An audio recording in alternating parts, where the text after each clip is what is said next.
Welcome to 360D CAD. Take a pause to like the video. To stay updated with new videos, subscribe the channel and do not forget to hit the bell icon. Hello everyone. Today we are going to see how to create a sketch in a Creo Parametry. So first of all, while drawing any particular part, sketch or assembly, first thing you have to do is a select working directory. So you have to first click on the select working directory. Then in any folder where you want to save your document, you should select that particular folder. So in my document, I am going to create one new folder such as a sketch and click on OK. And this folder I am going to select it as my working directory. You don't have to put anything in the folder name option. So you just have to click on OK. So my working directory is been set to that folder. Then I have to go to the new. Here n number of type of format is given which you can draw using a Creo Parametry. So in this video we are going to see a sketch option. So whatever name you want to give to the file, that you have to predefine it. So I'm going to give it as a sketch1.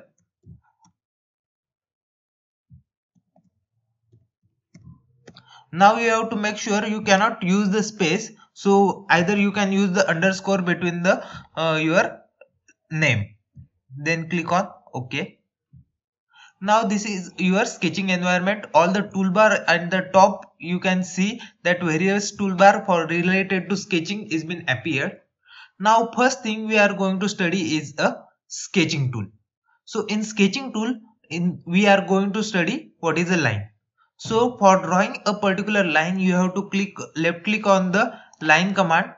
Then you have to pick any random point on the drawing environment. So here you have to pick any point randomly. So if you are going to start the first point, you can pick any particular point. There is no restriction that from which corner of the drawing you have to start. So I am going to just left click on it. If I want to draw a horizontal line, I will move my cursor and pick a second point. Now this line is a chain line. So if I move my cursor to the further point, it will continue same the line from the last point. So I am going to click another one point, and then in left hand side randomly, or if I want the incline line, I can move my mouse accordingly. Then next point, and I can come back to my original point. But still your line goes on continuing. So if I want to stop this particular line from continuing from the previous point, I can press the escape button or the middle button, that is a scroll button. So I will just press the escape button, but still my line option is on. So if I want to draw one more line, I can do it with the same command. So if I draw a vertical line, I can draw it. To end the chain line, I have to press the escape, but still the line command is on. So to come out of the line command, I have to press escape again. So your dimension will be auto generated, which you can simply change it by the double clicking on that particular dimension and enter whatever dimension you want. Suppose I want it to be 17, this vertical line to be 10, this angle to be 100, and this dimension to be 12. So likewise you can modify that particular dimensions also.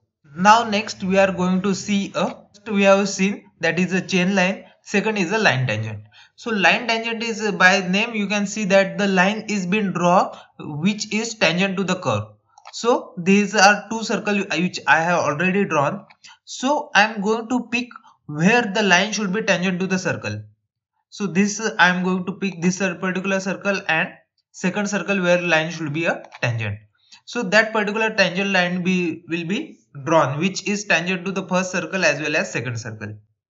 Now there is one more thing, our line command is still active. So suppose I have to draw this line, my first circle, I have to select the circle on the proper side and the circle on this side. So it will create the cross line. Now if you want to draw a line on upper side of both the circle, you are simply going to select the line command, pick the upper side of this circle and upper side of another circle. So it will create the line at the upper side of the circle.